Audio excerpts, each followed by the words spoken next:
बिस्मिल्लाहिर्रहमानिर्रहीम। Welcome to medical word by A. आज का हमारा टॉपिक है पैरासेंटेसिस, जिसे हम असाइटिक टैब भी कहते हैं, जिसे हम कहते हैं कि पेट में पानी भर गया है या पानी पड़ गया है, वो किस वजह से पड़ता है और कहाँ पे उसकी जो एक्यूमुलेशन होती है फ्लूइड की, ये सारा आज हम पढ़ेंगे। फ़र्स्ट ऑफ़ ऑल हम पढ़ते हैं एब्डोमेन की एनाटमी, जो कि असाइटिक फ्लूइड जो है वो कहाँ पे उसकी कलेक्शन होती है। ये जो है पेरिटोनियल कैविटी के बारे में पढ़ते हैं। जो पेरिटोनियम होती है वो थिन सिरोसिस मेम्ब्रेन होती है, जो कि कवर करती है एब्डोमिनल ऑर्गन्स को। जैसे कि ये लीवर समझ लें, नीचे ये किडनी हो गई, इसको जो है ये सारी को ये जो कवर कर रही है, इसे हम कहेंगे विसरल पेरिटोनियम। ये है विसरल पेरिटोनियम, ठीक है। जो एब्डोमिनल ऑर्गन्स को कवर कर रही है वो है विसरल पेरिटोनियम, और ये है उसके बाद जो ये आता है एब्डोमिन ऊपर जो है इसका जो है ये मसल्स वगैरह आ गए। इसकी जो कवरिंग होती है एब्डोमिनल वॉल की, जो कवरिंग होती है उसे हम कहते हैं पेरिटल पेरिटोनियम, ठीक है। ये विसरल है वी से, और जो एब्डोमिनल वॉल को जो कवर करती है वो है पेरिटल पेरिटोनियम। ऑर्गन्स को जो कवर करती है वो विसरल है, और जो एब्डोमिनल वॉल को जो करती है वो पेरिटल पेरिटोनियम है। और जो इसके बीच में ये जो स्पेस है, ये क्या है? ये है पेरिटोनियल कैविटी।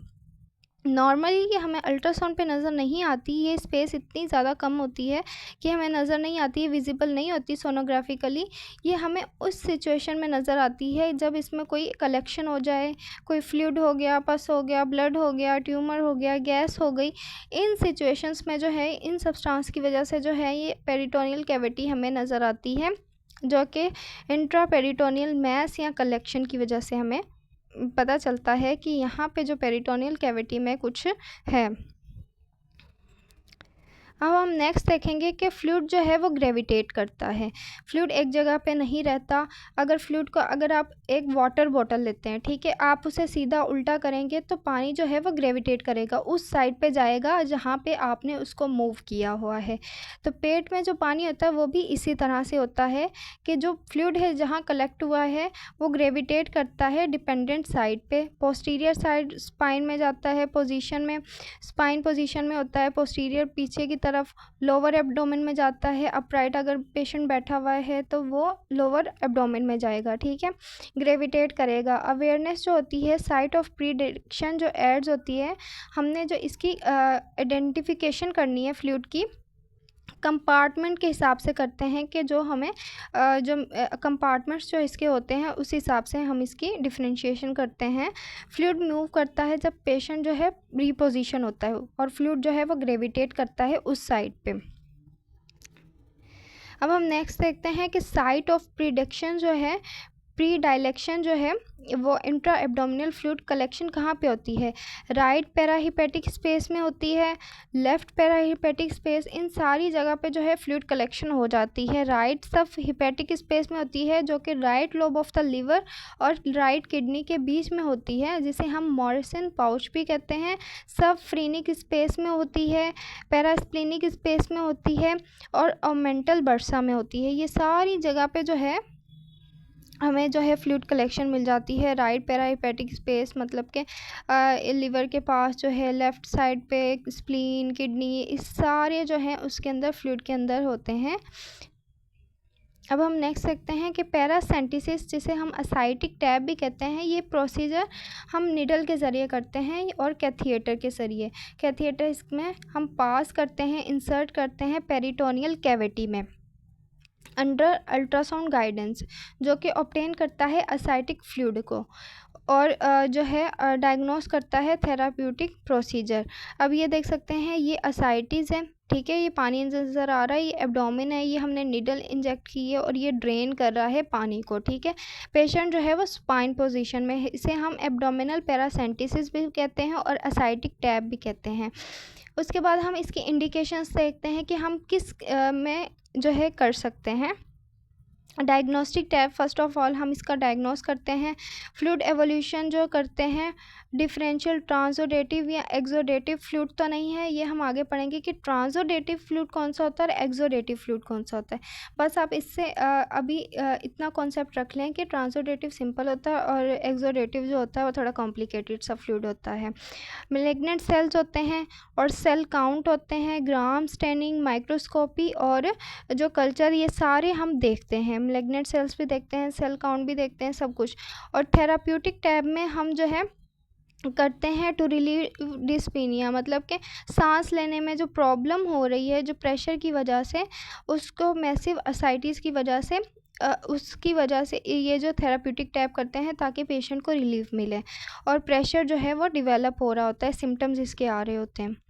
अब हम इसकी कॉन्ट्रा इंडिकेशंस देखते हैं। एक्यूट एब्डोमेन में हमने नहीं करना, कोगुलोपैथी में को नहीं करना, कोई इन्फेक्शन वगैरह उसमें नहीं करना, थ्रोम्बोसाइटोपिनिया में नहीं करना जिसमें प्लेटलेट काउंट्स जो हैं वो जो है 20 से कम हो, प्रेगनेंसी हो गई, सेलुलाइटिस हो गया मतलब सेल्स इन्फ्लेमेशन हो गई, या फिर प्रेगनेंसी हो गई, डिस्टेंडेड यूरिनरी ब्लैडर बहुत ज़्यादा डिस्टेंडेड है क्योंकि हम जब नीडल इंसर्ट करते हैं तो हम उस पोजीशन के हिसाब से करते हैं, और अगर ब्लैडर जो है वो डिस्टेंड होगा तो जो है वो उसमें यूबी जो है वो पंचर होने के चांसेस हो सकते हैं। ठीक है, डिस्टेंडेड बाउल या मैसिव इलियस जो हो गया कि डिस्टेंड बाउल है, उसमें भी हम नहीं करते। इंट्रा एब्डोमिनल एडिशन हो गई कि कोई भी वहाँ पे कलेक्शन वगैरह है, कुछ भी है तो हम वहाँ पे नहीं कर सकते। ठीक है, उसके बाद हम इसमें इक्विपमेंट्स हम कौन कौन से यूज़ करते हैं, ग्लव्स हो गए, गाउन हो गया, mask and cap, ultrasound machine use करते हैं, ultrasound probe cover, sterile gel, surgical lubricant जो है, नीडल, एंटीसेप्टिक्स इस्तेमाल करते हैं और ड्रैप करते हैं, फेनिस्ट्रेटेड ड्रैप करते हैं, सर्जिकल मार्किंग पेन यूज़ करते हैं और सिरिंज यूज़ करते हैं 10 ml 30 to 60 ml। ठीक है, इंजेक्शन नीडल होती है 25 गेज से 22 गेज तक। ठीक है, एनेस्थेटिक जो है वो भी हम देते हैं और 8 फीट जो कैथिएटर है वो भी हम देते हैं 18 गेज में। ठीक है, स्टीराइल 4x4 स्पॉन्जेस 3 वेज जो होते हैं वो इसमें होते हैं, ट्यूबिंग सेट करते हैं, ड्रेनेज बैग इसमें लगाते हैं ताकि जो सारा जो फ्लूइड है वो कलेक्ट होकर बैग में जाए, क्योंकि हम नीडल है, ये नीडल है, ये पेशेंट में इंसर्ट की है। ठीक है, इसके साथ कैथिएटर लगाया, इसके साथ हम बैग अटैच करेंगे कि सारा फ्लूइड जो है वो उसमें जाए। उसके बाद मटेरियल्स में आता है नीडल्स एंड कैथिएटर। नीडल साइज़ हम देखते हैं यूजुअली 1 जो है नीडल होती है 1 mm डायामीटर की, 6 से 8 सेंटीमीटर लेंथ वाली, वो हम डायग्नोस्टिक टैब के लिए यूज़ करते हैं। जब फ्लूइड है वो हम कलेक्ट करके किसी सिरिंज में उसे हम लैब भेज देते हैं ताकि पता चले कि पेशेंट को क्या हुआ है जिसकी वजह से उसके पेट में असाइटिस हो रही हैं, या फिर कौन सी एबनॉर्मलिटी है, कौन सी डिज़ीज़ मतलब कि जिसकी वजह से ये हो रहा है। तो 1 mm डायमीटर और 6 to 8 सेंटीमीटर लेंथ वाली जो है वो डायग्नोस्टिक टैब के लिए होती है, और जो लार्जर कैलिबर नीडल होती है कैथिएटर 14 to 18 गेज वाली जो है वो थेराप्यूटिक टैब के लिए यूज़ होती है।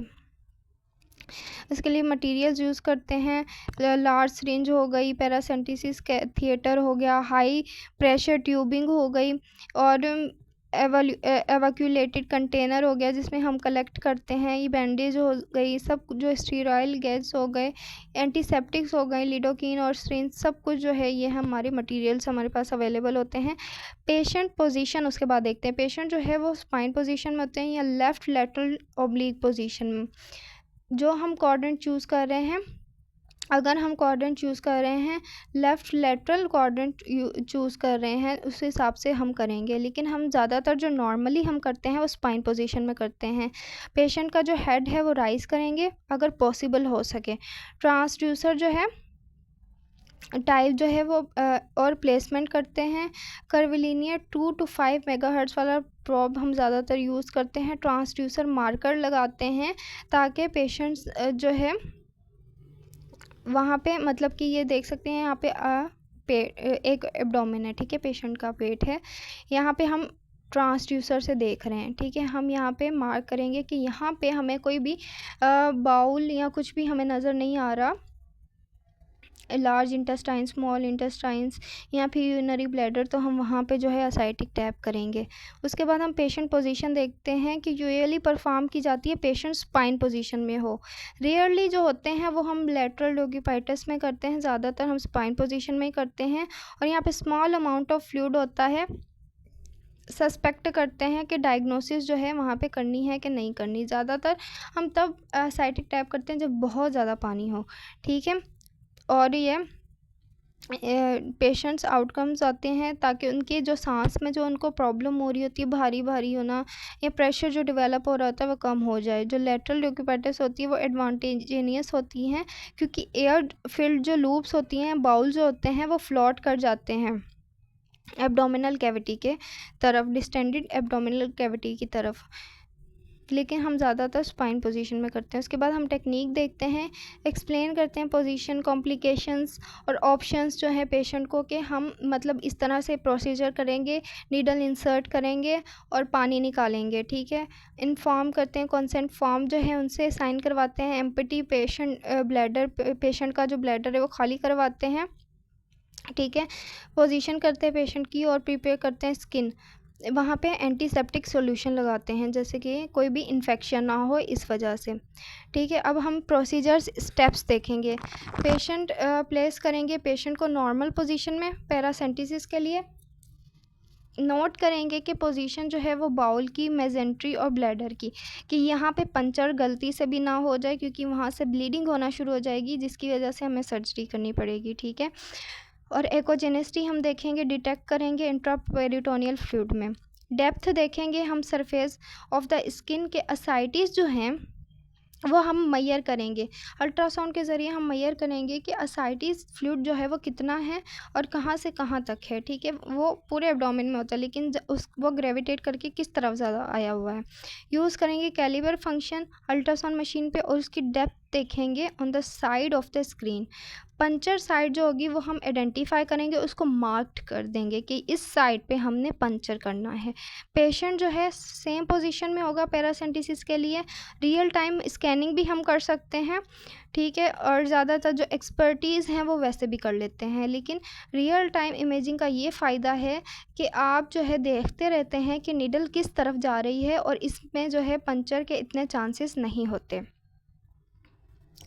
यहाँ पे आप देख सकते हैं ये अल्ट्रासाउंड प्रोब जो है यहाँ पे रखी हुई है, ठीक है। और यहाँ पे असाइटिस टैप के लिए मतलब कि देख रहे हैं, मार्क करेंगे यहाँ पे और उसके बाद जो है नीडल इंसर्ट की जाएगी। अब प्री स्कैन जो है lower part of the abdomen जो है वो हम आइडेंटिफाई करते हैं। जो लार्जेस्ट फ्लूइड एक्यूमुलेशन, लार्जेस्ट जो पॉकेट होती है वहाँ पे हम जो है करते हैं। ज़्यादातर हम राइट साइड पे कर लेते हैं, लेफ़्ट पे भी कर सकते हैं लेकिन हम राइट पे ज़्यादातर कर लेते हैं। कलेक्शन जो होती है वो 3 से 4 सेंटीमीटर डेप्थ में होनी चाहिए ताकि जो है एब्डोमिनल वॉल और फ्लोटिंग लूप्स के दरमियान जो है 3 से 4 सेंटीमीटर डेप्थ फ्लूइड कलेक्शन होनी चाहिए ताकि कोई भी चीज़ पंचर ना हो। मेजेंट्रिक हो गई, यूरिनरी ब्लैडर हो गया या फिर कुछ भी जो है बाउल लूप्स हो गई, ये जो है पंचर ना हो, ठीक है। स्कैन करेंगे, फ्लूइड कलेक्शन देखेंगे, उसको मेजर करेंगे और लोकेट करेंगे लार्जेस्ट पॉकेट जो है फ्लूइड की ताकि हम परफॉर्म कर सकें प्रोसीजर को। अवॉइड करेंगे कि एडिशन ना हो। अब हम नीडल का एंगल देखेंगे। नीडल का एंगल जो कॉमनली हम यूज़ करते हैं वो है 60 से 90 टू द स्किन। प्लेस करेंगे क्लोज। पहले हम ये ट्रांसड्यूसर हमने यहाँ पे रखा हुआ है, ठीक है। उसके पीछे हमने जो है नीडल रखी हुई है ताकि हम उसको जो है साथ साथ हम उसकी डायग्नोस भी करते रहें कि नीडल जो है वो कहाँ जा रही है, ठीक है। और ट्रेस भी करते रहें नीडल को। 60 से 90 डिग्री जो है हम नीडल इंसर्ट करते हैं behind the transducer. Success rate जो है वो 95% होता है। परफॉर्म करते हैं प्रोसीजर को। स्टैंडर्ड टेक्निक जो है वो स्टीरिलिटी होनी चाहिए, मतलब कि जो स्टीराइल शीथ जो है वो किट होनी चाहिए। अल्ट्रासाउंड गाइडेंस में जो हम करते हैं कोई भी जो बैक्टीरिया इन्फेक्शन इस तरह की कोई भी चीज़ ना हो। इसके दो होते हैं, एक जी टेक्निक होती है और एंगुलेशन टेक्निक होती है। जो सबक्यूटेन ऑन टिश्यू में होती है, जी टेक्निक और एंगुलेशन टेक्निक, ठीक है। पोस्ट प्रोसीजर्स, रिमूव करेंगे कैथिएटर को after the desired amount of ascitic fluid has been drain. जब हम पता चल जाएगा कि हमने ये फ्लूइड जो है वो इतना निकाल लिया है कि जिससे पेशेंट बिल्कुल जो है उसका प्रेशर कम हो गया है या वो बेटर फील कर रहा है, हमने इस चीज़ का भी ख़्याल रखना है कि वो हाइपोवॉल्मिक शॉक में भी ना जाए, मतलब कि उसका इतना ज़्यादा बीपी ना गिर जाए जिसकी वजह से कॉम्प्लिकेशंस आ जाएँ। इस वजह से हम उतना फ्लूइड निकालेंगे जितना कि पेशेंट बर्दाश्त कर सके। पोस्ट प्रोसीजर हम रिमूव करेंगे कैथिएटर को और जो desired amount of ascitic fluid जो है जब हमें मिल जाएगा, उसके बाद हम प्रेशर उस जगह पे अप्लाई करेंगे ताकि जो ब्लीडिंग हुई या कुछ भी इस तरह से हो रहा है वो रुक जाए, ठीक है। प्लेस करेंगे स्टीराइल गेज या बैंडेज, उस पे अप्लाई कर देंगे जहाँ पे हमने स्किन को पंचर किया था, पंचर साइड पे हम बैंडेज वगैरह लगा देंगे। पेशेंट से पूछेंगे कि कि आपके जो है तबीयत ठीक हो रही है, इम्प्रूव हो रही है। 4 घंटे हम उनको जो है अंडर ऑब्जर्वेशन रखेंगे, चेक करेंगे उनके वाइटल साइंस कि वो जो है उनका ब्लड प्रेशर तो नहीं गिर रहा है या कोई कॉम्प्लिकेशंस तो नहीं आ रही। 4 घंटों के बाद जो है वो हाइपोटेंशन में तो नहीं जा रहा। ये सारा हम देखने के बाद हम पेशेंट को जो है वो डिस्चार्ज कर देंगे। 25 सीसी एल्ब्यूमिन और 25 सॉल्यूशन जो है 2 लीटर असाइटिक फ्लूइड जो है वो रिमूव करता है, ठीक है। कॉम्प्लिकेशंस अब इसमें देखें, लीकेज होती है असाइटिक फ्लूइड आफ्टर द प्रोसीजर। ये 5% केसेस में हो सकता है कि जिस जगह पे हमने पंचर किया है वहाँ पे लीकेज हो सकती है असाइटिक फ्लूइड की, ब्लीडिंग हो सकती है, कोई हीमाटोमा बन सकता है, कोई ब्लड क्लॉट बन सकता है रॉन्ग प्लेसमेंट की वजह से निडल की। एब्डोमिनल विसरल इंजरीज हो सकती हैं जैसे कि स्पेशली ब्लैडर और बाउल, ठीक है। और उसके बाद पोस्ट प्रोसीजर जो है वो hypotension due to excessive fluid loss की वजह से जो है हाइपोटेंशन में जा सकता है पेशेंट, उसका बीपी लो हो सकता है और एक्सेसिव प्रोटीन लॉस भी हो सकता है। स्पॉन्टेनियस हेमोपेरिटोनियम भी हो सकता है, वहाँ उस जगह पे हमने उसको स्टीराइल करना है, एंटीसेप्टिक्स लगानी है ताकि जो है वाउंड इन्फेक्शन ना हो, वरना 0.58 से लेके 0.63 तक वहाँ पे इन्फेक्शंस के चांसेस भी होते हैं। और एपोगैस्ट्रिक आर्टरी एनोरिज्म भी हो सकती है। वेसल्स लेसरेशंस हो सकती हैं जैसे कि अयोर्टा हो गई, मेजेंट्रिक आर्टरी हो गई, इलियक आर्टरीज जो होगी उसमें जो है कट वगैरह भी लग सकता है। तो इन सब कॉम्प्लिकेशंस का आपने ख्याल रखना है। अब स्पेसिफिक इंडिकेशंस बेसिकली क्या है, अब ट्रांसोरेटिव और एक्सोरेटिव जो है, एक्सोडेट जो है फ्लूइड जो है इसके बारे में हम देखेंगे कि ये कौन कौन से फ्लूइड होते हैं जिसको हमने चेक करना है। अगर इंट्रा एब्डोमिनल फ्लूइड कलेक्शन वो कम्प्लीटली एको फ्री है, उसमें कोई भी अगर कोई एकोज नज़र आती है तो क्या हो सकता है, वहाँ पे कोई एब्सेस हो सकती है, कोई ब्लड हो सकता है और कोई भी फ्लोटिंग पार्टिकल्स उसमें नहीं हो, जैसे स्ट्रेंड्स हो गए या कोई भी वॉल्स इरेगुलरिटी नहीं है, तो ये कौन से हो गए। जो बिल्कुल सिंपल फ्लूइड जो हमें नज़र आ रहा है वो ट्रांसोडेट फ्लूइड होता है और इसमें हम इजीली असाइटिक टैप कर लेते हैं, ठीक है। ये मोस्ट लाइकली जो है ट्रांसोडेट होता है। इसका मतलब ये लेबॉर्ट्री टेस्टिंग करते हैं फ्लूइड की जो कि शो करता है प्रोटीन कॉन्टेनेंट जो होते हैं वो लेस दैन 30 ग्राम्स होते हैं GL। टिपिकल्स जो हैं एग्जांपल जो अगर हम देखें हेपेटिक सिरोसिस और हार्ट फेलियर्स जो हैं इनमें देखे जाते हैं। एक्सोडेट जो होते हैं फ्लूइड कलेक्शन, ये सारी चीज़ें जो ट्रांसोडेट में नहीं थी ये एक्सोडेट में हो जाएंगी। इसमें एब्डोमिनल कैविटी में हमें इंटरनल एकोस भी नज़र आएंगी, एक्सेप्टेशंस भी नज़र आएंगी और इसके अंदर पार्टिकल्स भी नज़र आएंगे, कॉमनली हम अल्ट्रासाउंड पे देख सकते हैं। और structures lateral abdominal wall, visceral peritoneum, इन चीज़ों में ये हमें नज़र आएंगी, ठीक है। एग्जांपल जो है एक्सोडेट असाइटिस का वो है पैनक्रियाटोजेनिक असाइटिस भी हम इसे कहते हैं और प्लूरल पेरिटोनाइटिस भी कहते हैं इसे।